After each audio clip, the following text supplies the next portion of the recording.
Advocate Abu Hena Razzaqi, নির্বাচনের আগে জামায়াতে ইসলামের আমির ডাক্তার শফিকুর রহমান বলেছিলেন আগামী নির্বাচনে 1 জন থেকে 200 জন এমপি নির্বাচিত হলেও কোনো সরকারি সুবিধা গ্রহণ করবে না জামায়াত। এখন জামায়াতের সংসদ সদস্য, যে আমরা আলোচনা করছিলাম ওয়াশিং মেশিন, মাইক্রো ওভেন থেকে শুরু করে দরজা জানালার পর্দার কথা বলছে, এটাও কি জনগণের সাথে মিথ্যাচার না বা কোনো একটা সংকট না? কি মিথ্যাচার কিনে সেখানে আমি যাচ্ছি না, কিন্তু আমার কাছে যেটা মনে হয় এই সংসদ সদস্যের সুবিধা কি কি সে পাইতে পারে এগুলো তদারকি করে কারা? নিশ্চয়ই পূর্ত মন্ত্রণালয়, আমার যতটুকু ধারণা। মান্না ভাই আপনি কি বলেন? এটা পূর্ত মন্ত্রণালয়ের বোধ হয়, পিডাব্লিউডির আন্ডারে পূর্ত মন্ত্রণালয় তারা বোধ হয় করে নাকি সরোয়ার ভাই? পূর্ত মন্ত্রণালয়। এবং আপনি যদি মনে করেন যে আপনার একটা ওভেন দরকার কিংবা আপনার একটা কি বলে ওয়াশিং মেশিন দরকার, আপনি চাইতে পারেন কি পারেন না সেই প্রশ্নে আমি পরে আসি, কিন্তু এইগুলো তো সংসদে উত্থাপনের বিষয় হওয়ার উচিত না। এটা যাইতে পারে পূর্ত মন্ত্রণালয়ের কাছে যে ভাই আমার এইখানে এই জিনিস দরকার। 1, 2, ওইটা তো ওয়েল ফার্নিশড কোয়ার্টার, আমি জানি না ঠিক, হয়তো বা well furnished quarter. Well furnished quarter যদি হয় তাহলে এখানে চার্ট দেওয়া আছে, আপনি কি দেওয়া আছে এখানে, আপনি কি পাবেন, সেটার ভিতরে যদি কোনো ঘাটতি থাকে they can ask for it. এবং সেটার জন্য আমি মনে করি সংসদ না, এটা কি স্পিকার দিবে তারে, এটা তো পূর্ত মন্ত্রণালয় হতে পারে। আর যেটা বলছিলাম চাই নেই, এখন চাইতেছি, I don't believe in this, because রাজনীতিবিদরা 55 বছর যাবত একই কথা বলে আসছে, রাজনীতিতে শেষ বলতে কিছু নাই, শেষ কথা বলতে কিছু নাই। সেই কথাগুলো তো অন্য লোকে বলে না, রাজনীতিবিদরাই বলে, সকালে একটা বিকেলে একটা। ইট ইজ নাথিং, এটা আমার রাজনীতিবিদের কোনো ফ্যাক্টরি না। আপনি বলছিলাম যে গণভোট আসবে, গণভোটে পাশ করার পর আমরা গণভোট বাস্তবায়ন করব, গণভোটের আলোকে জুলাই সনদ করব, এখন এসে বলতেছে যদি সংবিধানে গণভোট নাই, উড়াই দিলাম। তো তখন বলছিলাম কেন? সবাই যখন বলছে সেটা তো মানতে হবে আপনার। তাহলে ওই যে কথা শেষ বলতে কিছু নাই, তোমরা বলছিল নিব না ফ্যাসিলিটি, নিব তো কি সমস্যা কোথায়? নিব না বলছিলাম, এখন নিব। তো আপনি এটা বাধা নেই, এইখানে এসে আপনি বলতে হবে যে এইটা বলতে পারবেন না, তাহলে ওইগুলো আমরা কি বলবো? রাজনীতিবিদরা যে অন্যান্য প্রতিশ্রুতিগুলো রাখতেছেন না, সেটা আমরা কি করব? তারপর যদি আপনি নিয়মে আসেন, সংসদে আলাপ হইতে পারে কোনটা? সংসদে আলাপ হইতে পারে, আমরা একজন সংসদ সদস্য দেখলাম 74,000 কোটি টাকা তার উপজেলার জন্য নিয়ে গেছেন। 74 কোটি টাকা, 74 কোটি। আচ্ছা, এখানে জেলাওয়ারি বরাদ্দ আছে 22 কোটি, উপজেলাওয়ারি আছে প্রায় 3 কোটি করে। তো একটা উপজেলা যদি 74 কোটি চলে যায়, এটা কি কোনো নিয়মে পড়ে? আপনি বেশি লাগলে বেশি নেবেন, এটা নিয়মে পড়ে কিনা? আচ্ছা, নিয়মে যদি পড়ে বাকিরা পাবে কিনা? পার্লামেন্টে সেই আলোচনা হইতে পারে। বাংলাদেশে এলো এই প্রথম টাচলেস আরএকএস সেনসেশন ওয়াটার ক্লোজেট। পার্লামেন্ট তো 2,72,000 টাকা নাকি প্রতি মিনিটে খরচ হয়, টিআইবি বলছে। আর নানান মতে পাওয়া যায় 1,40,000 মতো প্রতি মিনিটে খরচ। এই প্রতি মিনিটে খরচ করে আমরা কি এই আলাপ করব? আমরা প্রথম অধিবেশনে দেখছি কি জানেন? এই 55 বছরের পুরনো কাহিনী, পক্ষশক্তি বিপক্ষশক্তি, গুপ্ত সুপ্ত ইত্যাদি ইত্যাদি। তারপরে অধিবেশন শুরু হইল, বাজেট অধিবেশন। সেখানে একটা ধর্ষণ মামলা নিয়ে কি প্রেগনেন্ট হয়েছিল, কি আগরুম বাগরুম, ইউ জাস্ট টেল মি। এটা আইনি পদ্ধতিতে চলবে, বিচার আচার হবে। আপনি পার্লামেন্টে এটা নিয়ে আলোচনা করবেন? আপনি পার্লামেন্টে এই মুহূর্তে সিরিয়াস আলাপ কোনটা ছিল জানেন? অর্থ মানে কি এটা কি বলে, এটা কি অর্থ কি বলে, বাজেট অধিবেশন। এই বাজেট অধিবেশনে যে এইসব বিষয় আসতেছে, তার চেয়ে গুরুত্বপূর্ণ আলাপ কোনটা জানেন? আমাদের জাহিদ সাহেব গেছিল না দিল্লিতে, সেখানে একটা ঘটনা ঘটছে না? সেই ঘটনাটা এটা আপনি পার্লামেন্টে আনতে পারেন। এটা আপনি পার্লামেন্টে আলোচনার জায়গা, যে আমার দুই দেশের মধ্যে যে সম্পর্ক, সেখানে এই ঘটনাটা ঘটলো, মন্দ ভালো কি আলাপ হইলো দুইটা দেশ, এই আলাপটা আদৌ আসছে? আপনি ওভেন নিয়ে আলাপ আপনি শুরু করলেন, আপনি কি উপস্থাপন করছেন একবারও যে এইটা বাদ দিয়ে ওই আলাপটা গুরুত্বপূর্ণ কিনা? আপনারা সেটা করেন না। এগুলো আনছেন, সংসদে যেমন টাইম গেছে, wastage of time, and now you are killing this time. এত সুন্দর একটা অফিসে এত টাকা ব্যয় করে উই আর টকিং অ্যাবাউট আমার কি আমার ওয়াশিং মেশিন নাই, আমার এটা নাই, এটা আমরাই এখানে আলোচনা করি। এতে মনে হয় কি জানেন, আমার সময়েরও দাম নেই, কারো সময়ের দাম নেই। জি, ব্যারিস্টার এম সারওয়ার হোসেন, জামায়াত এমপির এই দাবি নিয়ে আপনার মন্তব্য জানতে চাই। সেই সাথে জানতে চাই অ্যাডভোকেট আবু হেনা রাজ্জাকি যেমনটা বলছিলেন যে প্রতিশ্রুতি বনাম বাস্তবায়ন, যেটি নিয়ে কথা হচ্ছিল, অর্থাৎ এখন আমরা বলছিলাম যে প্রতিশ্রুতি দিয়েছিল কোনো সুযোগ সুবিধা নেবে না, এখন আবার সুযোগ সুবিধা নেওয়ার কথা বলছে। সেক্ষেত্রে বিএনপির বা সরকারের দলেরও তো কিছু প্রতিশ্রুতি ছিল যেগুলো বাস্তবায়িত হয়নি, যেগুলো নির্বাচনে বা সরকারি ক্ষমতায় আসার সাথে সাথে বাস্তবায়ন করার কথা ছিল। সেটিরই আরেকটি উদাহরণ হিসেবে দেখছেন কিনা এই যে প্রতিশ্রুতি বনাম বাস্তবায়নের বিষয়টি, কি বলবেন? ধন্যবাদ আপনাকে, ধন্যবাদ আজকের সহ-আলোচক এবং সুপ্রিয় দর্শক। দেখুন, রাজনীতি চলে প্রতিশ্রুতির উপরে, প্রমিস। একটা কথা আছে, a promise is a promise. So রাজনীতিতে দুইটা ধারা আছে, একটা হলো চাণক্য অথবা মেকিয়াভেলি থিওরি, যেটা সততা। রাজনীতি নামে সততা, রাজনীতি মানে ধান্দাবাজি। সেই রাজনীতি নামে সততা এবং রাজনীতির নামে যে ধান্দাবাজি, সেইটা দেখা গেছে মানুষ বারংবার প্রত্যাখ্যান করেছে। সেকেন্ড ওয়ার্ল্ড ওয়ারের পরে এই পলিটিক্স অফ প্রমিস, মানুষকে যেটা প্রতিশ্রুতি দেবে, যে ম্যান্ডেট নিয়ে মানুষ যদি সে যদি ক্ষমতা আসে, সেই ম্যান্ডেট পরিপূর্ণভাবে কমপ্লাই করার জন্য সর্বোচ্চ চেষ্টা চালাবে। সো প্রতিষ্ঠিত সত্য হলো যে কোনো ধরনের প্রমিস যদি এই চাণক্য পলিসি ফলো করে যদি সততা, রাজনীতিতে সততা ঢুকে পড়ে, মানুষ সেটাকে প্রত্যাখ্যান করে। আমি মনে করি যে বিএনপি নিশ্চয়ই সেটা রিয়েলাইজ করবে যে যে পরিবর্তনের যে আকাঙ্ক্ষা, জন আকাঙ্ক্ষা, সেই জন আকাঙ্ক্ষা পূরণ করার জন্য সর্বোচ্চ চেষ্টা যদি না করে, তাহলে একই রেজাল্ট হতে পারে, যেটা তারেক সাহেব নিজে যশোরে বলছে যে ওই আওয়ামী লীগের রাজনীতি করলে আওয়ামী লীগের মতো পরিণত হবে। তারপরে আপনার মির্জা ফখরুল সাহেব তো অনেক টাইম বলেছে।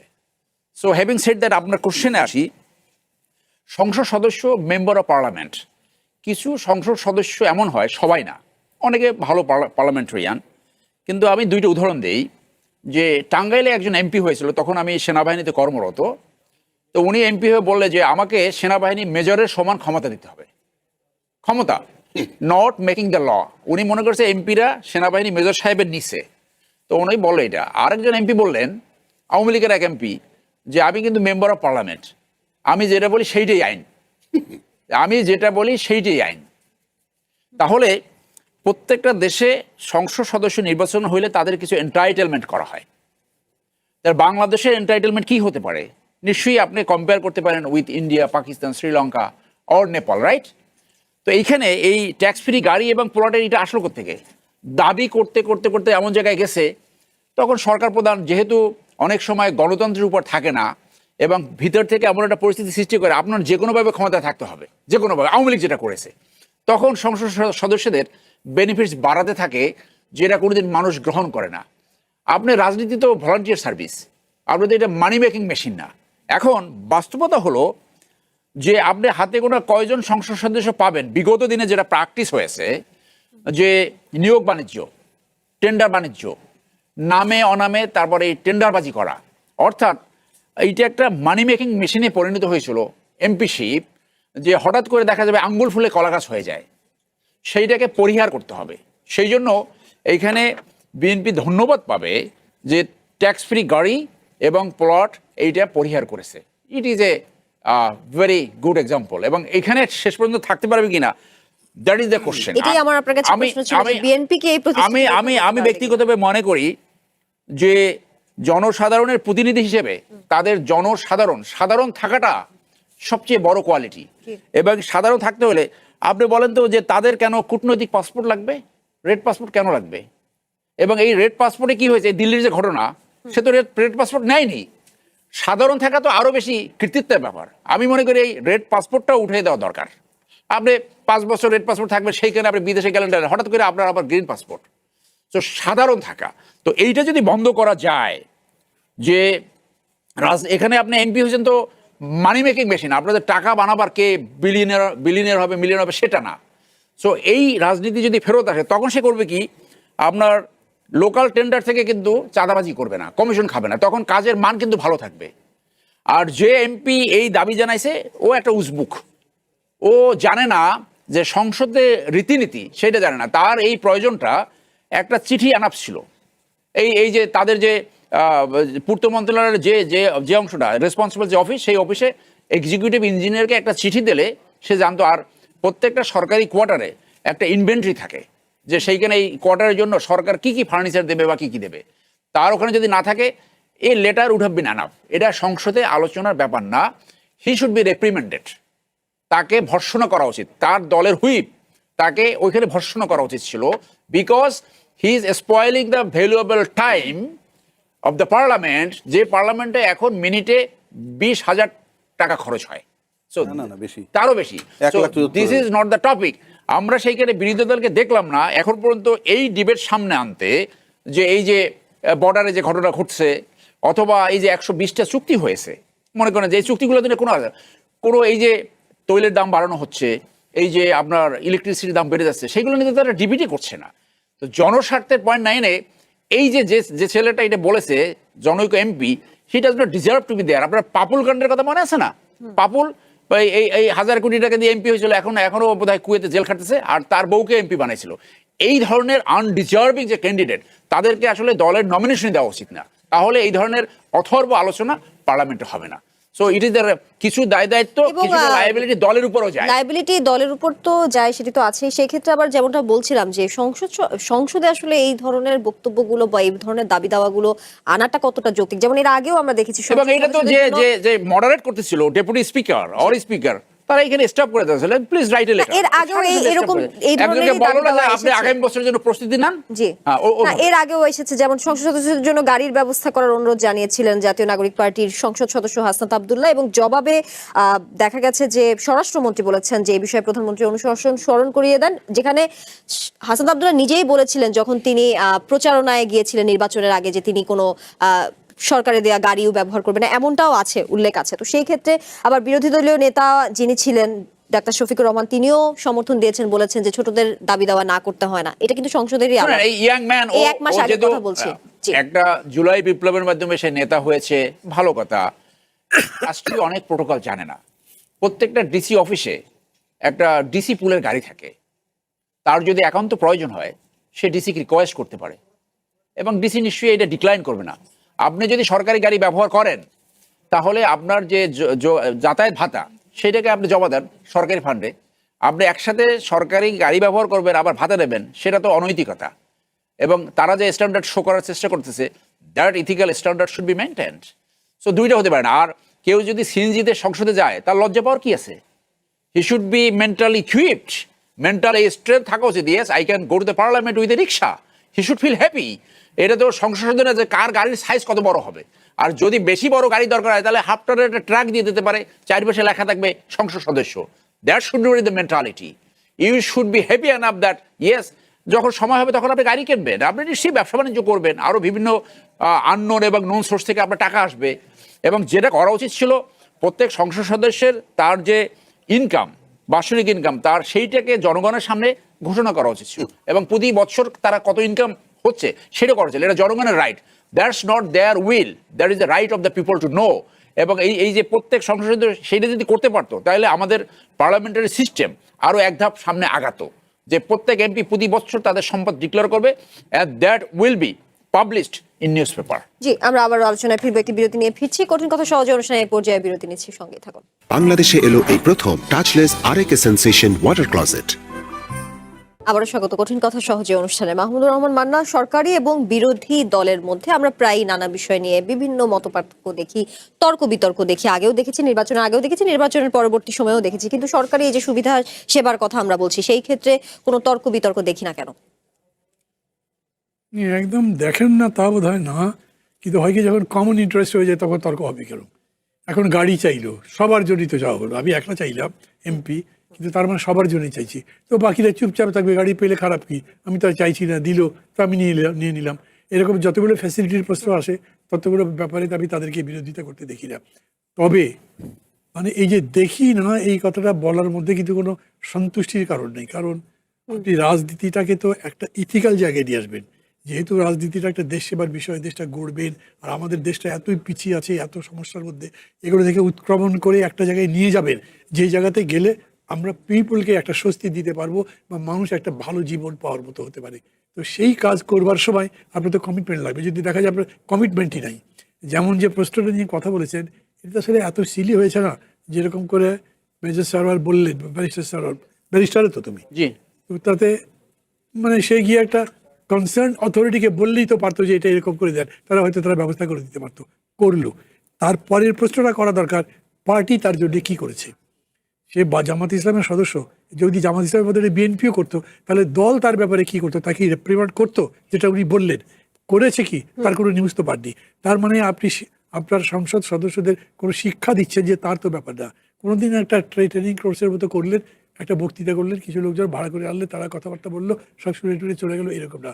টাইম টু টাইম যে মিস্টেকগুলো করছেন, যেটা দেশের রাজনীতিকে বেপুত করতে পারে, সেই জায়গাগুলোকে তাকে ধরিয়ে দেওয়া, যাতে সেরকম না করে, এবং তার কারেকশনটা করা, এইটা করার মধ্যে দিয়েই কিন্তু পার্লামেন্টারি ডেমোক্রেসি আরও বেশি স্ট্রেনথেন হতে পারে, আরও বেশি ডেভেলপ করতে পারে। সেই চর্চাটা তো আমাদের মধ্যে নাই। আমি এটা পার্লামেন্টের কথাই বলবো না, শুধু পার্টির মধ্যেও তো এই জিনিসটা নাই। পার্টির মধ্যেও ধরেন একজন এমন এমন কাজ করছে নমিনেশন নেওয়ার জন্যে, যে অন্য সবাই দেখছে, কিন্তু তারপর আপনি মনে করছেন আচ্ছা যাই করুক ও তো জিতবে, আর ইনি হয়তো জিতবে না। কোনটা যে সত্যি তা আমি জানি না, কিন্তু তারপরেও একটা দুর্বৃত্ত জিততে পারে, তার অনেক টাকা আছে বলে পার্টি কি তাকে প্রশ্রয় দেবে? এখানে পার্টিটা বড়। আপনি যেরকম করে সংসদের মধ্যেকার বিষয় নিয়ে আসছেন, আমি মানে খুব খুশি হব যদি এইটাকে ধরে আপনি পুরো পলিটিক্সের জায়গায় নেন, যে আমরা ইথিক্যাল জায়গাটা তৈরি করতে পারছি কিনা। আমি আবারও কিন্তু বলি, সংসদ সদস্য হিসেবে তার এক্সট্রা কিছু প্রিভিলেজ তো থাকবেই। এটা শুধুমাত্র যে আপনার কতগুলো আইনি সুবিধা, কতগুলো সোশ্যাল প্রেস্টিজ বা কতগুলো প্রেরোগেটিভস টাইপের এরকম নয়, তার কিছু কিছু ফিনান্সিয়াল বেনিফিটও হয়তো থাকবে, সেটা থাকাই দরকার।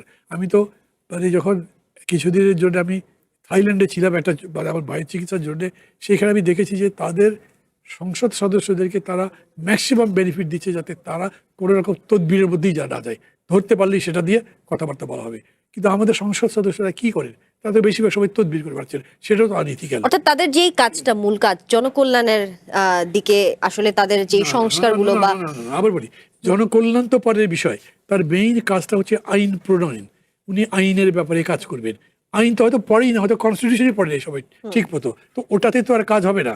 আপনি যদি দেশটাকে গড়তে চান, তাহলে আপনাকে বেসিক জায়গাতেই ধরতে হবে, এবং সেটা পার্লামেন্টের মধ্যে থেকে যদি ধরেন তাহলে অনেক ভালো হবে। এবং সেই বিবেচনা থেকে আমি মনে করি যে এখন যে জিনিসগুলো চলছে, যেরকম করে রাজা সাহেব বললেন না, যে ওখানে যে সমস্ত কথাবার্তা বলা হচ্ছে, এগুলো মানুষের দৈনন্দিন জীবনের সাথে অনেক সময় যাই না। এই সমস্যাগুলো আমাদের কোনো সমস্যাই না, সেগুলো নিয়ে এত কথাবার্তা বললে তারা কি করবে? হয়তো কিছুদিন পরে দেখবেন যে মানুষ সনদ দিবার কথাবার্তা বলতে চাইবে না। বহুত বলেছেন, কোনো একপথ হতে পারে না, খালি ঝগড়া করেন। এই ঝগড়া করলে তো কোনো লাভ নেই। ঝগড়াঝাঁটি বা তাদের ধরনের মতান্তর, সংসদে যদি সরকারি দল বিরোধী দল থাকে, তাদের মধ্যে মতান্তর তো আছেই, তাদের মধ্যে এটা নিয়ে মতবাদিক সংগ্রামও হবে। তারা একজন আরেকজনের কথা কাটবেন, একজনের কথা অ্যাকসেপ্ট করবেন কিংবা রিফিউট করবেন। এইটাই আপনার ডেমোক্রেসির প্র্যাকটিস। কিন্তু সেটাও করতে হবে একটা গণতান্ত্রিক আদর্শ বা নর্মসের মধ্যে দিয়ে, একটা ধারাবাহিকতার মধ্যে দিয়ে করতে হবে। কিন্তু সেরকম করে ভার্চুয়ালি কিছুই করা হচ্ছে না। এই যে ধরেন 4 মাসের সরকার, এর মধ্যে সেশন তো একটা গেল আর একটা বসবে। আমি যেরকম শুনছি, একটু করে ইঙ্গিত জনাব রাজাকি দিলেন, সেটা হচ্ছে জুলাই সনদের ব্যাপারটা কি হবে। ওনারা বলেছিলেন যে আপনারা সংস্কার পরিষদের বৈঠক ডাকেন।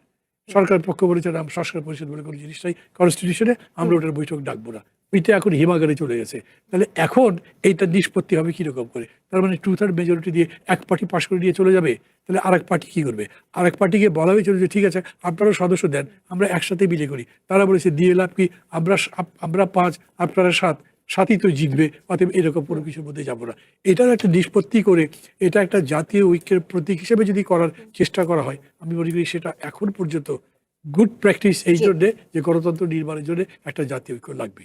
জি, অ্যাডভোকেট আবু হেনা রাজাকি, সংসদ নীতি নির্ধারণ এবং আইন প্রণয়নের জায়গায় সেক্ষেত্রে আমাদের সংসদ কতটা পিছিয়ে যেমনটা আমরা বলছিলাম, সেক্ষেত্রে বিদেশি গবেষকদের চোখে বাংলাদেশের রাজনীতির 3টি সমস্যা তারা গবেষণায় পেয়েছেন, যেটি এখনো বিদ্যমান 2026-এ এসে। সেটি হচ্ছে দুর্নীতি, দুর্বল দলীয় প্রাতিষ্ঠানিক ব্যবস্থা আর নারীর সীমিত প্রতিনিধিত্ব। সেক্ষেত্রে এই 3টি সমস্যা, যে রাজনৈতিক ব্যবস্থা বিশ্লেষণ করে এই 3 সমস্যা খুঁজে পেয়েছেন একজন বিদেশি গবেষক, আপনিও কি একমত কিনা? আমি একমত হবো কেন? বিদেশি গবেষক কিভাবে গবেষণা করছে? বিষয়টা হচ্ছে যে নারীর ক্ষমতায়ন বলেন, নারীর অংশগ্রহণ বলেন, সবই তো ঠিক আছে। আপনি কতগুলো জিনিস দেখবেন, মানে আমরা যদি একটু পিছনে যাই না, মনে করেন যে নারীর অধিকার চাই, আমরা চাই, আপনি চান, সবাই চাই। কিন্তু নারীর অধিকার নারী কখন চাচ্ছে জানেন? যখন একটা প্ল্যাটফর্ম সাজাইছে পুরুষেরা, তারপরে অধিকারটা কিরকম আমি বলি কোন অর্থে, এখনো খনিতে কাজ করে কারা? এই যে কয়লার খনিতে কাজ করে কারা? কিংবা ওই যে আদিম যুগে যখন পাথর ঘষে আগুন বানাইতো কারা? ওইভাবে যদি আসেন, নারীর ক্ষমতায়ন, নারীর প্রতি সম্মান প্রদর্শন, এটা তো করতেই হবে। এটা রাসূল পাক করে গেছেন, এটা নিয়ে তো কোনো ডিবেট নাই। যে কথাটা মান্না ভাই বলতেছিল, সংসদ সদস্যের কাজ কি? জি, সংসদ সদস্যের কাজ হইলো আইন প্রণয়ন করা। এই যে বাজেট, আমরা বলি না বাজেট, এটা কিন্তু অর্থ বিল। অর্থ বিল মানে কিন্তু এটা অর্থ আইন। কেন আইন জানেন? এটা কিন্তু লেখা থাকবে টাকাটা কোন খাতে কিভাবে খরচ হবে আর কোন কোন খাত থেকে আয় হবে। আপনি এক খাতের টাকা আরেক খাতে ব্যয় করতে পারবেন না, এইটাই কিন্তু আইন। তাহলে বাজেট করা, সংসদ সদস্যদের কাজ হইল কি? প্রেসিডেন্ট নির্বাচন করা, স্পিকার নির্বাচন করা, তারপরে কি বলে বিল পাস করা, আইন প্রণয়ন করা ইত্যাদি। তাতে তো আপনার একটা সংসদ সদস্যের জেলায় গিয়ে তার সিটে গিয়ে ঘোরারই কথা না। যে কোনো একজন সংসদ সদস্য একটা আইনের প্রস্তাব যদি আনে, সেই আইনটা যদি পাশ করে, সেটা তো শুধু ওই উপজেলা বা ওই অঞ্চলের আইন নয়, ওটা গোটা দেশের জন্য। আর যদি আপনি মান্না ভাই যে কথাটা বললেন, আমি একমত, ওই যে অমুক স্কুলে ভর্তি করাইতে হবে, আমার এই কাজটা করেন, আমার এই উন্নয়ন করেন, এই কাজ তার নয়। তাহলে আপনি উপজেলা চেয়ারম্যানে গিয়ে দাঁড়ান, এমপি ইউনিয়ন চেয়ারম্যান আপনি হবেন, উন্নয়নের কাজগুলো সেখানে টাকা যাবে, সেখান থেকে করবেন। আর একটা কথা বলি আপনাকে, যে এই পার্লামেন্টে যে কথাটা বললো, সরোয়ার ভাই বললো মান কোথায় গেছে। হ্যাঁ, তবে একটা ব্যাপার আছে, আবার আমরা অনেক ব্যাপার নিয়ে এমনভাবে আলোচনা করি না, এখানে কমিউনিকেশনটা একটা ফ্যাক্টর। আপনি কমিউনিকেট করতে পারতেছেন কিনা। আমরা যেমন বাংলার মধ্যে ইংরেজি বলি, ইংরেজির মধ্যে বাংলা মিক্স করে বলি। আবার আমরা এই যে বিরোধী দলের যারা গেছে, তাদেরকে যে আমরা যে আশা করছিলাম যে জামাত নাকি অনেক জ্ঞানী, অনেক লেখাপড়া করা, কিন্তু সেই ক্ষেত্রে আমি পার্লামেন্ট হিসেবে দেখলাম তারা বলতেছে কি আমরা শিশু। এই সমস্ত কথা পার্লামেন্টে চলে না। কিন্তু সেখানে আবার যদি আমরা মনে করি যে এই মানে আমরা পার্লামেন্টটা ঐক্যবদ্ধভাবে কাজ করব, সেখানে তাদেরকে শেখানোও আমাদের কাজ আছে, একেবারে নাই যে তা না। আরেকটা বিষয় হলো কমিউনিকেশন। কমিউনিকেশন পার্লামেন্টে আপনি আলাপ করবেন। আমরা কোর্টে যেমন একটা জিনিস লিখি, ফরম্যাট আছে, ফরম্যাটে ভুল হোক, অনেক সময় ভুল হয়ে যায়, 19-20 হয়ে গেল, কিন্তু ফ্যাক্টটা কি, অর্থাৎ আপনি বলতে চান কি, আলাপ করব, ডিবেট করব, সেখানে কমিউনিকেট করা। যেমন আমি একটা কাহিনী বলি, একজনে লেখাপড়া ইংরেজি জানে না, তার অফিসে আমি বসা ছিলাম, এটা আমি আজকে এক টেলিভিশনে বলছি, এখনো বলছি, আমানুল্লাহ আমান, পোলার আইসক্রিমের, উনি তো ভালো লেখাপড়া জানেন না। আমরা বসা, ওই সময় একটা টেলিফোন আসছে জাপান থেকে, সে ইংলিশে কথা বলতেছে, কি জানেন, আমান স্পিকিং, আমান স্পিকিং, এলসি সেন্ড, ফ্যাক্স কাম, টেলেক্স কাম, শিপ নো কাম। আমি দেখলাম যে সুপার কমিউনিকেশন, এর চেয়ে সুন্দর কমিউনিকেশন না। এই কথা মান্না ভাই ইংরেজিতে সুন্দর করে বুঝাই কইতো, সরোয়ার ভাই বুঝাই কইতো, 7-8 মিনিট টাইম লাগতো। মানে মেইন হলো কমিউনিকেশন। আমরা যে সবাই দোষ দিই না, আসলে পার্লামেন্টে আমরা আলোচনা করব কি, আপনি আসেন না, ভারী ভারী আলাপ নিয়ে আসেন পার্লামেন্টে। এই যে গাড়ির কথা বলতেছে, গাড়ির কথা বলা হয়েছিল, আমি যতটুকু জানি যে আমরা ট্যাক্স ফ্রি গাড়িটা নিব না, কিন্তু মুভ করার জন্য গাড়ি তারা চাইছে, যেভাবে ইউএনও পায়, টিএনও পায়, তেমনি ভাবে সেই গাড়ি চাইছে, ওটা হয় নাই ফাইনালি। সেই অর্থে বলছি। তা এখন যদি আমরা এই সমস্ত ত্রুটি নিয়ে আলাপ করি, এই বিষয় নিয়ে আলাপ করি, আপনি বলেন না রাষ্ট্রে এইটার ইম্প্যাক্টটা কি, আমি জানতে চাই, আমি বুঝতে চাই রাষ্ট্রে আলোচনাটা কি। আর সবাই বলে বিরোধী দল তুলবে, আরে বিরোধী দল তুললে কি হবে, 2/3 majority is all in all. তো 2/3 মেজরিটির কাছে তো আমরা সব সমস্যা বলবো, সমাধান করব। ওনারা কি সমস্যাটা দেখেন না, নাকি দেখেন না? মানে তাকে এই যে আমরা বলতেছি, দেখেন না, শোনেন না, টকশো দিয়ে ফ্যাক্টর, তা নাহলে আমরা করছি কেন? তো অমুকের তুলতে হবে কেন? You have got 2/3 majority, you are the boss. আমি একসেপ্ট আর রিজেকশন দুইটাই আমার হাতে, অ্যাবসোলুটলি। আরেকটা কথা বলি, পার্লামেন্ট ফ্রম ডে ওয়ান, এটা কেন কোঅপারেশন নাই? ওই যে প্রতিশ্রুতি দিয়ে আমরা নির্বাচনের আগে কিন্তু আমাদের প্রতিশ্রুতি ছিল, দলগুলো ঐক্যমত হয়েছি, গণভোট করব, তার ভিত্তিতে প্রতিশ্রুতি জনগণ পাইলো যেটা হবে। পার্লামেন্টে যাওয়ার পর ওই সংস্কার পরিষদের ওত নিলাম না, গণভোট সংবিধানে নাই বলে উড়াই দিলাম, তাহলে কি ফ্রম ডে ওয়ান আপনার গ্যাপ তৈরি হয়ে গেছে। আপনি এখন কি প্রত্যাশা করেন? আপনি একদিকে গ্যাপ করবেন, আর একদিকে প্রত্যাশা করবেন, সকালে মেজাজ খারাপ করবেন, বিকেলে রোমান্টিক মুডে চাইবেন। This is not practical. এটা আমরা বলতে পারি, কিন্তু ইনফ্যাক্ট এটা হয় না। ওদের রোলটা কি, রোলটা কি বলেন না। তারপরে আসেন, এই ট্র্যাজেডিটা আমি ভুলতেই পারবো না। উনি একজন আইনজ্ঞ, দীর্ঘদিন ধরে সবার আলোচনা কি আমরা একটা স্বাধীন বিচার বিভাগ চাই। স্বাধীন বিভাগের শর্ত হইলে একটা পৃথক সচিবালয় লাগবে। এটা 20 বছর ধরে হয় নাই, 25 বছর ধরে হয় নাই, ফাইনালি একটা হইলো তো যে কোনো ভাবে হইলো, সেটাকে বিলুপ্ত করে দিয়ে আপনি, এটা কি? আমি তো তার পৃথক সচিবালয় হওয়ার মানে আমি ধরে নিছি যে হ্যাঁ আমাদের বিচার বিভাগ স্বাধীন হয়েছে, কিন্তু সেটা যখন আপনি বিলুপ্ত কইরা তার কর্মকর্তা কর্মচারী বিচার বিভাগের অধীনে নিয়ে গেলেন, তখন তো ভাই ইট ইজ ভেরি স্যাড। আর লাস্ট একটা কথা বলি অত্যন্ত বিনয়ের সাথে, আমার সরোয়ার ভাই is a very good friend of mind. এই যে ভাই রাগের চোটে বললো নাকি জানি না, রেড পাসপোর্টের কথা, diplomatic passport mandatory world wide. কারণ আমি এখন অ্যাডভোকেট রাজ্জাকি, কালকে সকালে আমি মন্ত্রী হয়ে গেলাম, আমার গ্রিন পাসপোর্ট দিয়ে তো আমাকে ওই নর্মাল চ্যানেলে যেতে হবে। মাই passport will not say that I M a minister. ওইটার ডিপ্লোম্যাটিক পাসপোর্ট ডিপ্লোম্যাটিক জোন দিয়ে যাবে, ইট ইজ ম্যান্ডেটরি। আপনি নেন নাই, দ্যাট ইজ ইউর অফেন্স। আপনি পাসপোর্ট নিবেন, আপনি যাবেন, আপনাকে অনেকে কে বলতে হবে? আপনার পাসপোর্ট বলে দেবে যে ইউ আর ভিআইপি। আপনার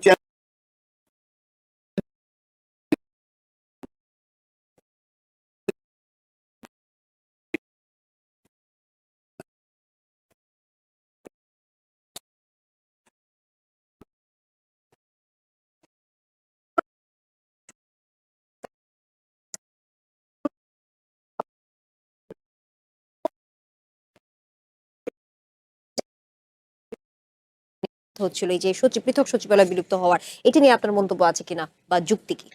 না, তার আগে রাজ্জাকি ভাই যেটা হচ্ছে ভিআইপি কালচার, জি। আমি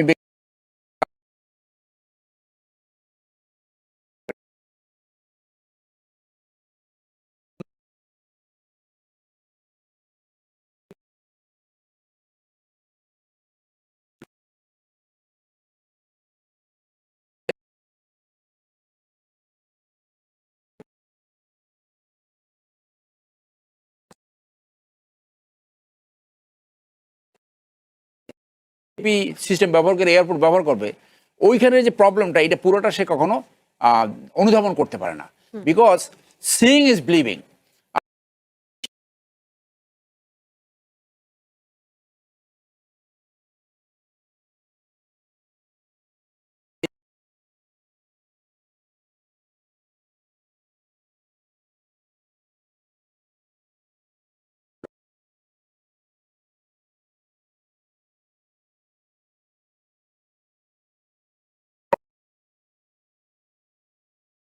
সিক্রেট সার্ভিস তাকে ধরেছে যে উনি ক্রোয়েশিয়ার president, that is very, that lady এখন বেঁচে, সে সেইখানে গেছে। এইটা কিন্তু তার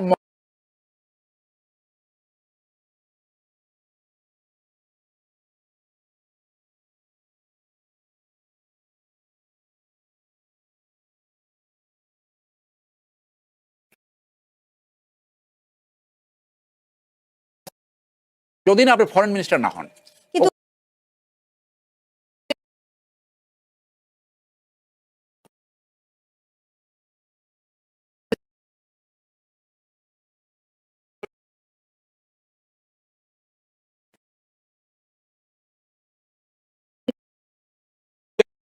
then desire. Many of them do not deserve, but they desire. তখন এটা কনফ্লিক্ট হয়, কোয়ালিটির সাথে যখন হয়।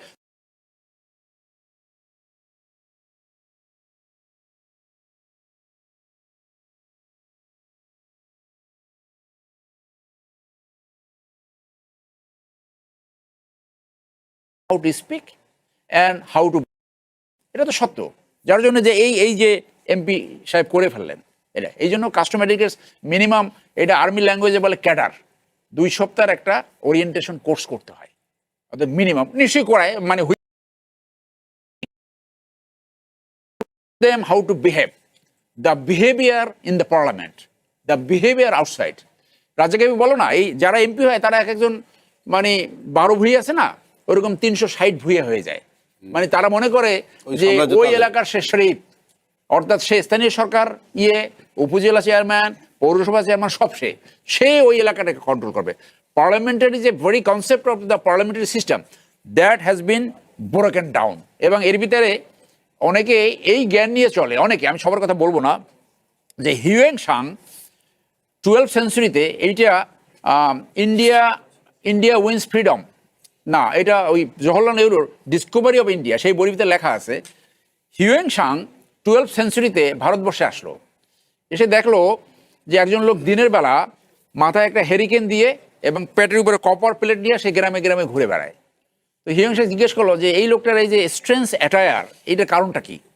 তখন ওখানে লোকজন তাকে জবাব দিল যে উনি খুব জ্ঞানী, সেই জ্ঞানের প্রতীক হচ্ছে দিনের বেলা হেরিকেন, আর উনি মনে করেন ওনার জ্ঞান থাকে প্যাটের ভিতরে, সেই জন্য কপার প্লেট আটকে রাখে যাতে জ্ঞান বাইরে না বাইরে যেতে পারে। সো ওই ধরনের লোক তো এখনো আছে, কারণ এখানে তো আমাদের তো শিক্ষার মান সেরকম হয়নি।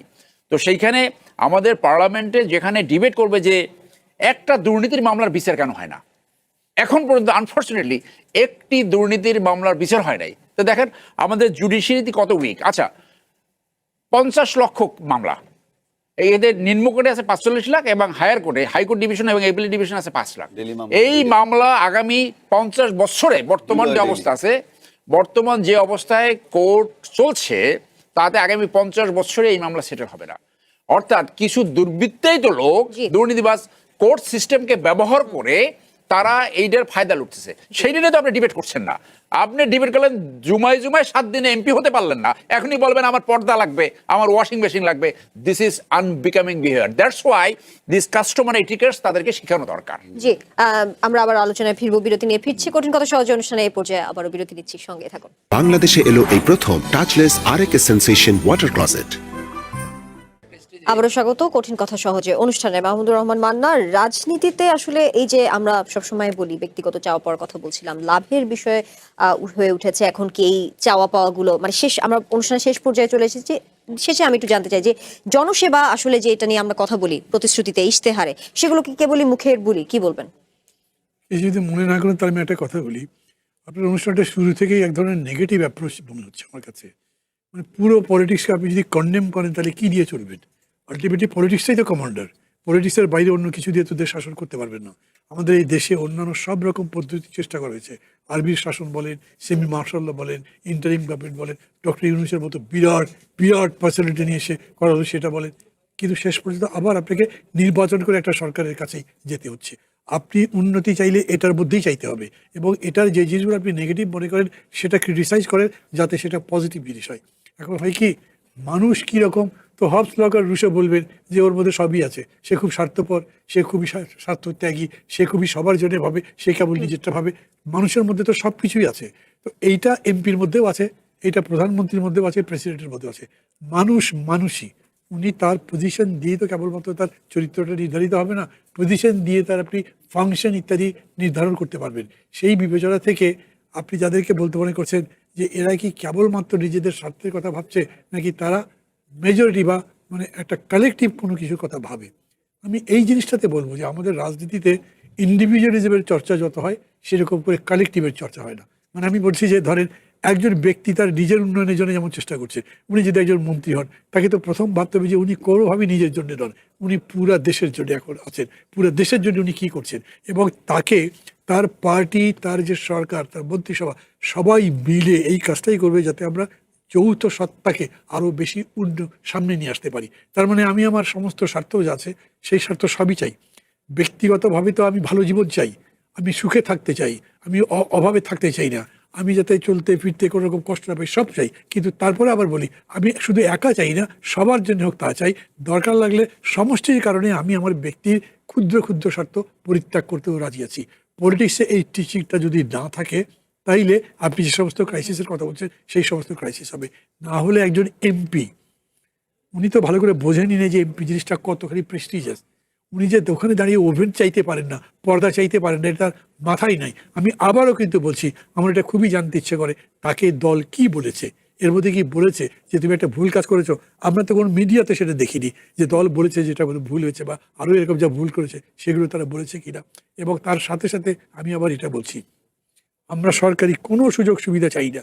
এই ধরনের কথাগুলো বাকওয়াজের মতো, কারণ কোনো সুযোগ সুবিধা চান না তা হতে পারে না। আপনি নিশ্চয়ই প্রোটোকল পান, আপনি কিছু কিছু ফ্যাসিলিটি পানই, সেটা আপনি ট্রেনে যেতে, বাসে যেতে, সমাজে চলতে পানি, ওই জায়গাগুলো রেখেই আপনাকে এগিয়ে জি, যেতে হবে। অ্যাডভোকেট আবু হেনা রাজ্জাকি, ক্ষমতায় থাকতে সংসদ সদস্যদের দুর্নীতি বা অনিয়মের খবর সবসময় আমরা সামনে আসে না, দেখা যায় ক্ষমতায় থাকার কথা, সময়কাল কথা বলছি, সেক্ষেত্রে যখন ক্ষমতা থেকে চলে যাওয়ার পর এই অভিযোগগুলো সবার সামনে আসে। ক্ষমতায় থাকতে কেন দুর্নীতির অভিযোগ সামনে আসে না, কেন দুর্নীতিবাজ সংসদদের শাস্তি হয় না? ভালো প্রশ্ন করলেন, আমার একটা বুড়া মানুষ। আচ্ছা, যাই হোক, আমি আপনাকে বলি, রাজনীতিবিদদের গার্জিয়ান কারা জানেন? গার্জিয়ান বলতে শক্তি। একটা বাচ্চার যেমন গার্জিয়ান থাকে বাপ মা, তারা শক্তি। রাজনীতিবিদদের গার্জিয়ান কিন্তু তাদের কর্মী বাহিনী। কর্মী বাহিনী, এটা হলো রাজনীতিবিদদের শক্তি। এরা যখন কোনো দাবি দাওয়া করে, এই আন্দোলন কিন্তু এদেরকে দিয়ে করে। তাহলে রাজনীতিবিদদের শক্তি কর্মী। আমাদের শক্তিকে, আমাদের কিন্তু শক্তি নেই। আমাদের শক্তি রাজনীতিবিদ শেল্টার দেওয়া, মানে রাজনীতিবিদ তাদেরকে শেল্টার দেয়। If the politician is corrupt, তাহলে সে করাপ্ট হবে। করাপ্ট হলে কি হবে? ভাইস ভার্সা, তুমি ক্ষমতায় থাকো, আমরাও আমাদের মতো কামাই।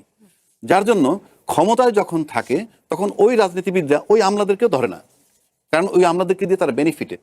যখন ক্ষমতার পালাবদল হয় তখন আগের সরকারের আমলাকে ধরা হয়, যেমন বেনজির সাহেবরে ধরা হয়েছে, আরো বেশ কিছু পলাতক আছে, এখনো তো আমলারা কাজ করতেছে, তাদেরকে ধরে নেক্সট গভর্নমেন্ট থেকে আবার তার আমলা দিয়ে কাজ করাবে, এদেরকে কাউকে কাউকে ধরবে, কারণ আমলাদের গার্জিয়ান নাই, আর পলিটিশিয়ানদের গার্জিয়ান হলো তার কর্মী বাহিনী। এখন ক্ষমতায় থাকাকালীন ধরবে কেন? ধরার সুযোগ নেই এই কারণে বিচার বিভাগটা আমার অধীনস্থ।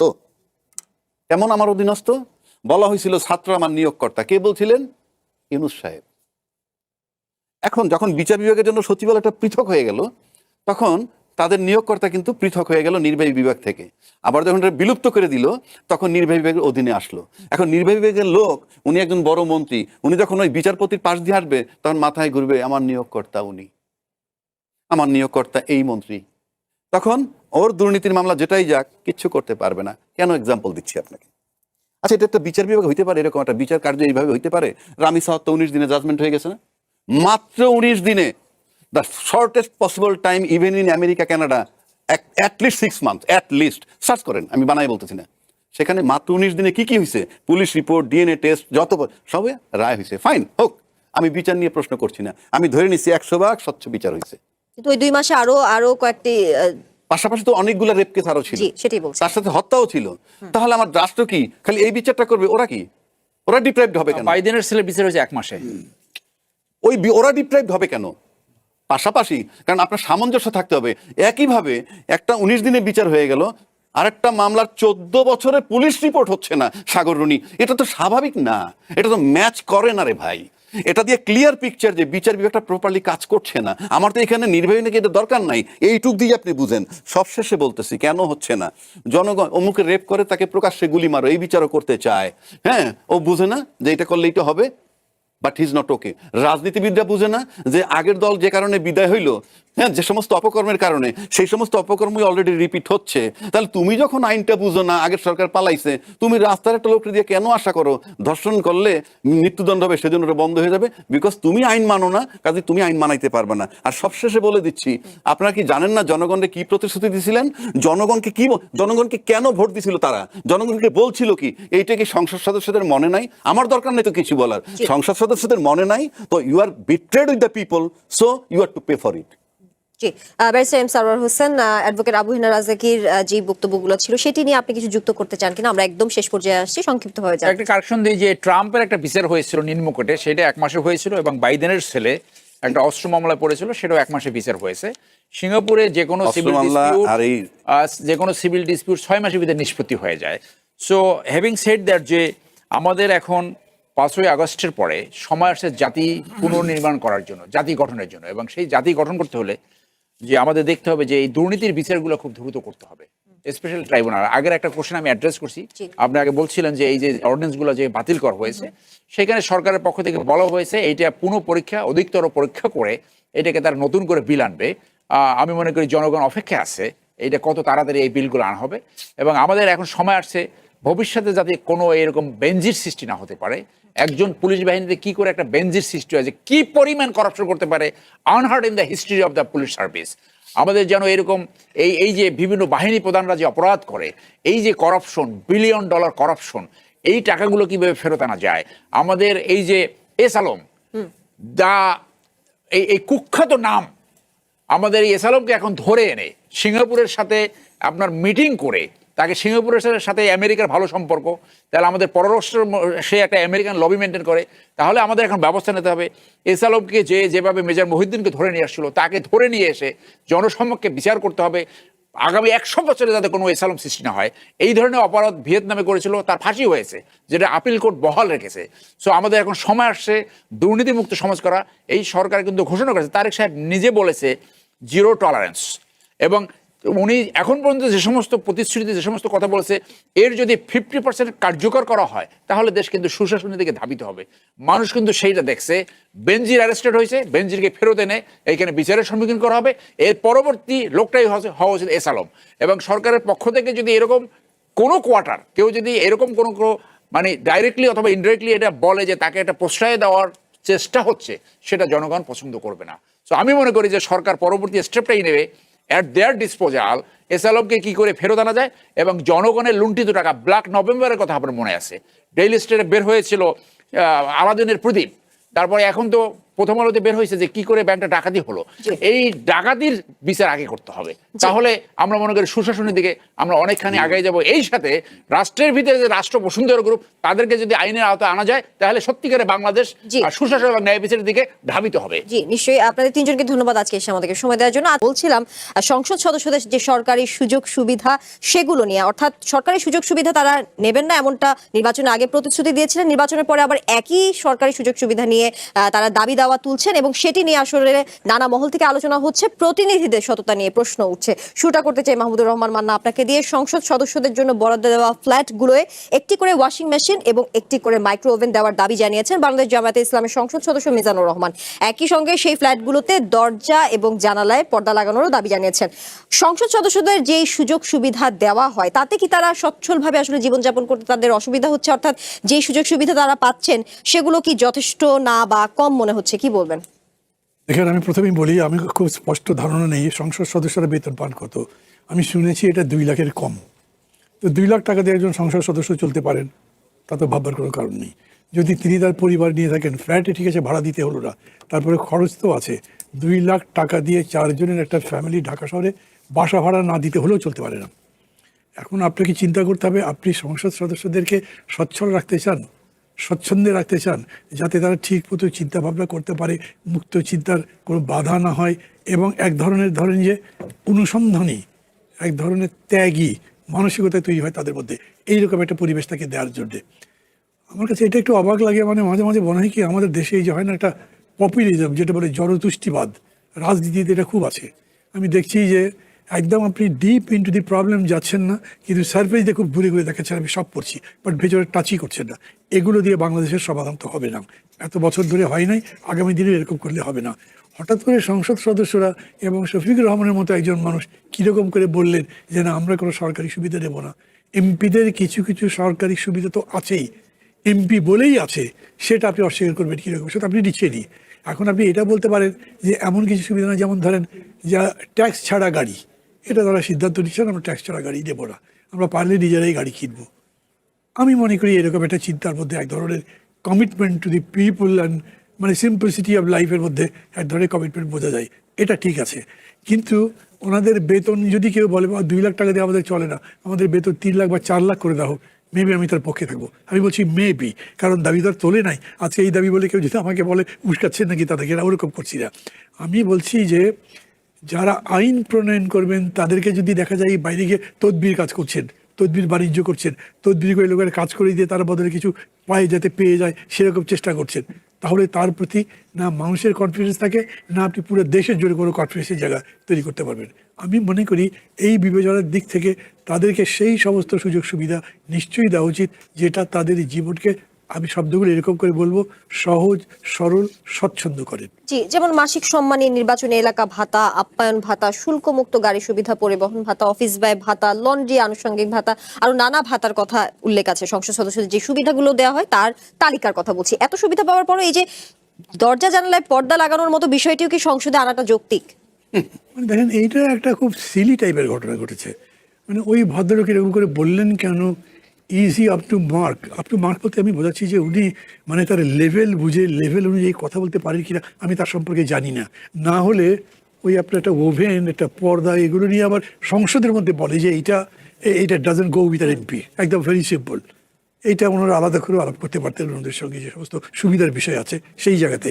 সেটা না করে যেভাবে উনি করেছেন এইটা ভুল হয়েছে। আর আমি মাঝে মাঝে দেখছি জামাত তো প্রথমবারের মতো সংসদে গেছে, তাদের এমপিদেরও কোনো অভিজ্ঞতা নেই, তারা কথাও খুব ভালো করে বলতে পারছেন না, গুছিয়ে বলতে পারেন না, এবং দে ক্যানট মেক পয়েন্টস, যেটা সংসদের মধ্যে তো ধরেন একটা রাজনীতি আছে, কথা বলার মধ্যে মানুষকে ইমপ্রেসও করবার চেষ্টা করবেন, দলের পক্ষে ইমপ্রেস করবার চেষ্টা করবেন। এইসব দিক দিয়ে আমি তাদেরকে খুব উইক দেখতে পাচ্ছি।